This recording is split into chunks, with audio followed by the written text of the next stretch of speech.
Утрово започна демонтирањето на штандовите и сцената за пиво фестивалот, како и сиот потребен инвентар како на угостителите, така и на организаторите.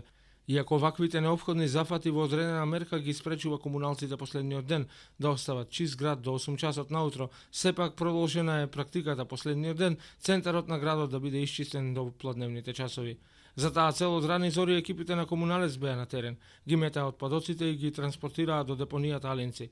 Одделот за селекција на отпад работеше на прибирање на се што може да се рециклира.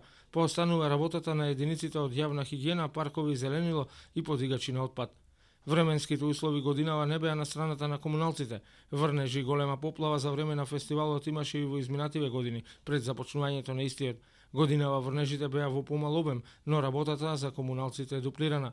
Во однос на штетите од синоќешните врнежи и силните ветрови од комуналец велат дека имало искршени дрвја, кои биле дислоцирани веднаш по невремето. Уништените тревнати површини на плоштадот Александрија комуналец ке ги третира со препарати со цел да се доведат во првобитната состојба за 20 на дена.